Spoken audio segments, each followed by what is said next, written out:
Let's have a look at some political situations in the USA and how that might be worth discussing temporarily. You know, 'cause the USA is fucking everywhere, so you might as well. Anyway, so why does the USA have Black History Month? Hmm. Isn't history just history? And moreover, why isn't it history? Anyway, or the history, or Z stream, or G stream. Anyway, um, um, that's a bit rude. Uh,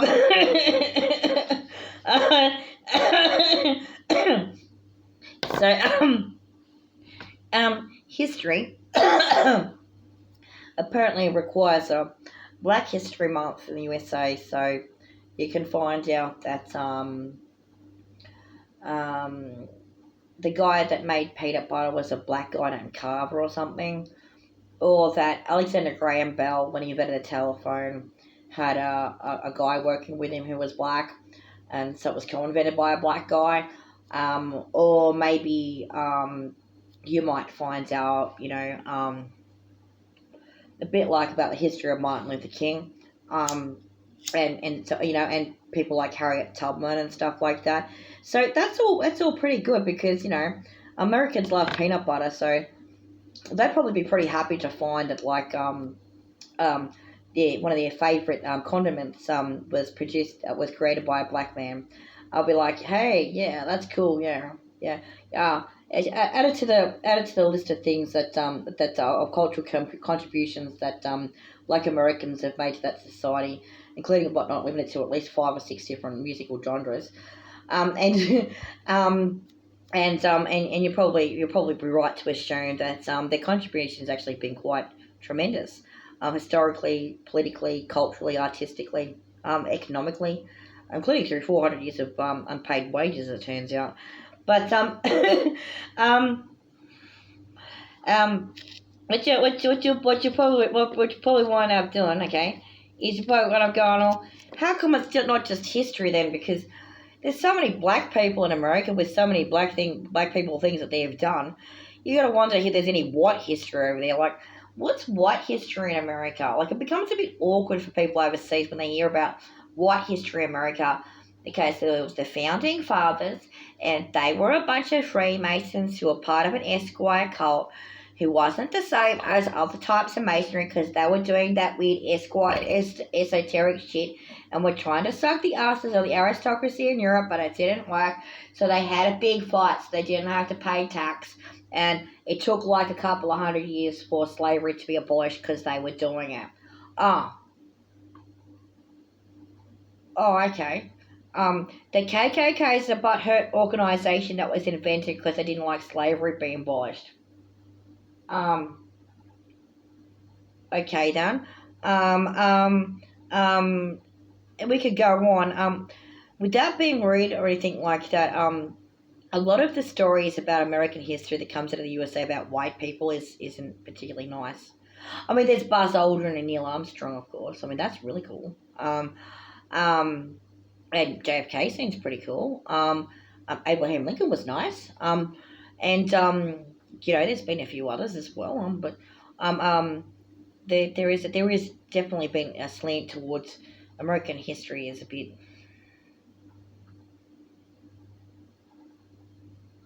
lame. Like, no offense to lame people. Yeah. Um, so having a Black History Month is like, hey, not all American history is bad. Like, there's also peanut butter, and it's like, it's not all about wars and invasions and failed attempts at not having empires and shit. It's also peanut butter and the moon landing. Peanut butter on the moon landing, yay! Okay, so um um and we can beatbox to that.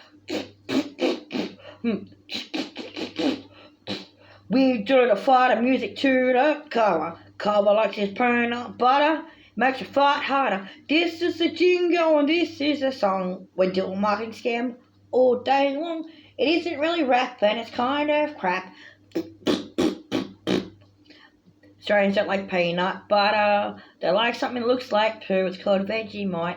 Anyway, that's not particularly funny, but anyway, mhm. What's the difference between peanut butter and Vegemite? Peanut butter looks like it was shat out by babies, and Vegemite looks like it was shat out by people who were very, very drunk and ate too much steak. Um, um, um, what's the difference in taste? Well, peanut butter tastes like peanuts, and Vegemite tastes like the dregs at the bottom of a keg at a distillery, which is exactly what it is. So for you Yanks out there, there's a bit of Australian history for you. That's where Vegemite comes from. The dregs at the bottom of a keg in a distillery. So you know those beer distilleries? They scrape the dregs off the bottom and they turn that into Vegemite. And it's got no alcohol in it because they took the alcohol out. Isn't that nice? It's called recycling. Australia's an arid continent, so it has trouble producing food. Hasn't got any water, so it needed beer. The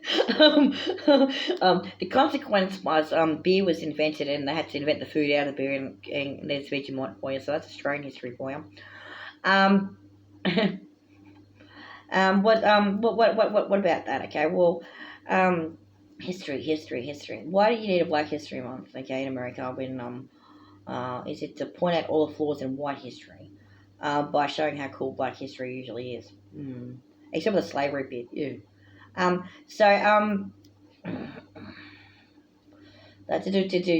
Did white people get jealous of Black History Month in the USA because they look like a pack of assholes? Maybe. So you can't. So on the subject, you look at it and say, "Oh, okay." Democrats were saying recently that Donald Trump took the like a statue of Martin Luther King out of the White House. It's like,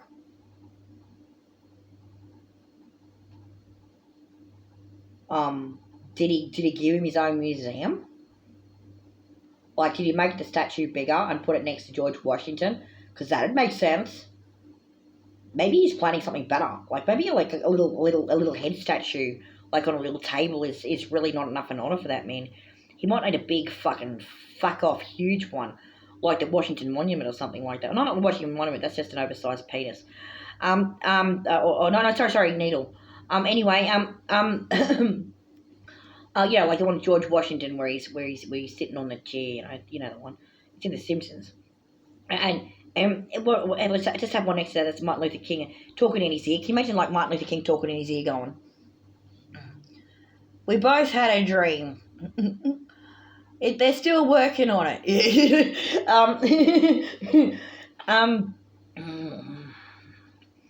So what would they do that for? Would Martin Luther King be the kind of guy that would even expect a statue of him, or even if it's just a head size one, in the White House? Don't know about that.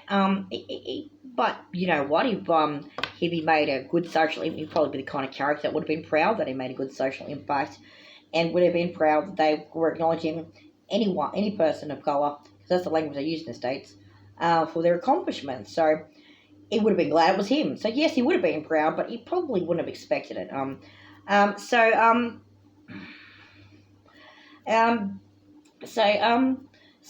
what happens? What happens then? Well, what happens then is that they're still having their dream because they haven't woken up yet. Okay, now we'll go into history more generally. Okay, so if you have to have a Black History Month, USA, do you have to have women's history as well? Okay, should we have a Women's History Month in Australia? Let's talk about women's history in Australia. Okay, of course this is all post-colonial. Okay, so post-colonial, women's history includes Faith Bandler, of course. It includes other female activists of note working on civil political rights in Australia. There's a long list of those. It includes the lady who invented spray-on skin.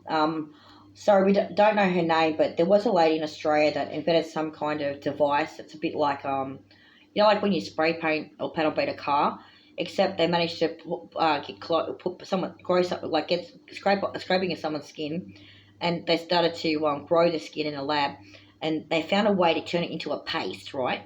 It's a bizarre thing they've done, and they put it in that little spray can thing, and then they get a burns victim, right? And they spray on the skin as like a band-aid for them. And so they have this natural band-aid made of their own skin on their burns, and like apparently like the healing rate of the burns victims is improved significantly. Like that's a fucking great idea. That was brilliant work from that one actually. Considering like Australia's known for bushfires, that's definitely appreciated. And so what else? There's okay. There's notable sports people. So we got just one name from politics is Faith Bandler. There's also Kathy Freeman. There's who else is there? Liz Ellis. Liz Ellis is a netballer. Kathy Freeman was a runner. So that's a couple of sporting heroes. They're both women. There's who else? There's so far it's been mixed ethnic. If you don't know, Faith Bandler was an Aboriginal lady, and the spray on skin lady was not Aboriginal. Kathy Freeman's an Aboriginal lady, and Liz Ellis isn't.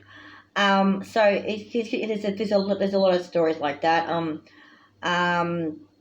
Who else?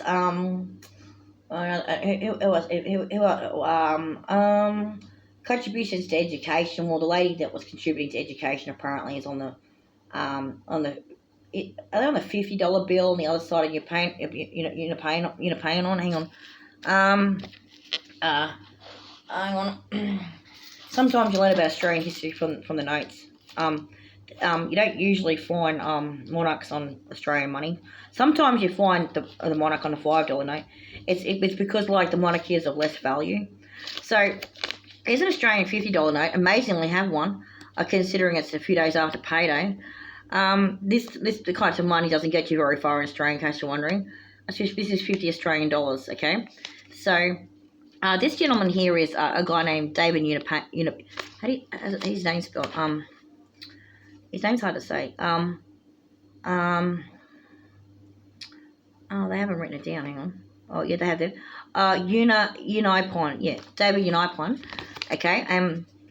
He was a man from the Ngarrindjeri Nation who invented a more sophisticated form of mechanical shears, which contributed to and he did designs based on boomerangs to lead to contribution of the design of helicopter blades.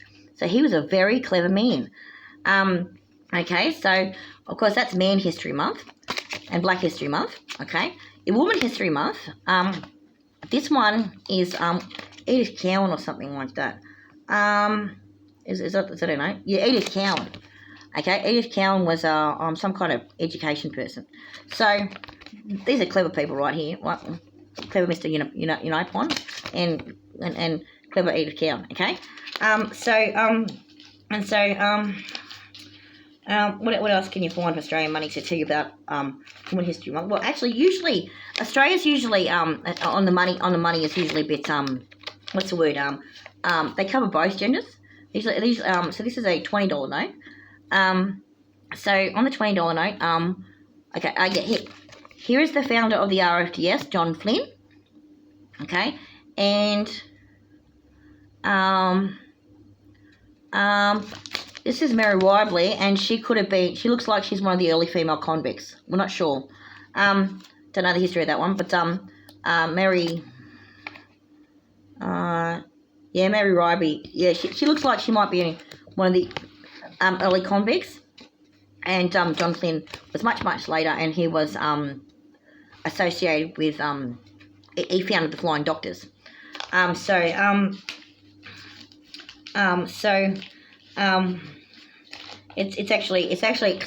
actually quite an achievement if you're a pensioner in Australia to have that much money a couple of days after payday. Suffice to say, that's all there is, and you're not having it. So there's a history going back right back there.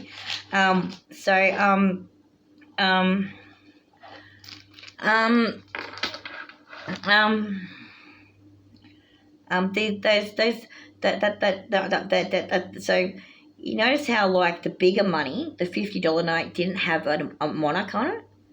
Like, it didn't have the monarch or the prime minister or something on it? It's really funny. You'll only find that on the $5 note. And they've probably had to change the $5 note recently because King Charles III took over from his mum a couple of years ago. And Australians aren't really that concerned anyway because, like, they're preparing for a republic and you know, and it kind of are a republic anyway. It just is, like, unofficial. It's what people are doing. It's just not being called that. You know, because, like, you know, the English monarchy's always been for England anyways. Australia's way too far away. Like, it doesn't make any sense. That's their own country. And so there's a lot of people that have made achievements in Australia, and women amongst them, and so that's part of your Women's History Month. So is it the case that Americans can talk about this? Americans, does your money have black and women history figures on it? Like, do you have a $50 note or something that has Harriet Tubman on it? You know, that would, if you do, like, that would be good to know. If it's all just Thomas Jefferson and what's his name, George Washington, do you not have Harriet Tubman on your money? So when people go to the cash register, they go, Harriet Tubman is, like, you know, still helping the community. So here, we'll give you a Harriet Tubman in exchange for we'll give you a Harriet Tubman note in exchange for Martin Luther King or something like that. You know, we'll give you an Edith Cowan in exchange for John Flynn or something like that, or whatever. You know, if it's $30 or something at the till. To do stuff like that, why do you have to have a special Black History Month? You know, and why isn't it called Her Story? You know, do you have a statue of Martin Luther King, like with the statue of Martin Luther King you've got there? Do you have Harriet Tubman next to him, and other figures from the general freedoms better than slavery movement, whoever they might be? It's not just about black people, right? It's about all the supporters and stuff as well. You know, next to Abraham Lincoln or something like that. How does your country really work? It does seem to be the case that the Americans are upset at the moment because there's some kind of thing that they're doing that seems to be like they were trying to, like, Trump or something was trying to stop talking about it, or like not have, like, those public figures acknowledged from history. And that upset people because some of them were pretty nice. Pretty nice people. So they probably should be acknowledging that. And so, sorry, not a fan of Elon Musk, okay? He did it on Martin Luther King Day, and Martin Luther King Day was a nice person. So, to anyone out there who may or may not watch this, in fact, probably not watch this given this channel statistics, if you're a descendant or relative of the great late Dr. Martin Luther King Jr., okay, good on you, mate, okay. He was a good man, and one day you'll get an apology from Elon or whoever for doing the salute on his special holiday, and so, and don't worry about it. Just keep plugging on, and know that that his efforts weren't in vain. It really just is a blip on the radar that's making a loud noise, and it'll go away soon. Have fun.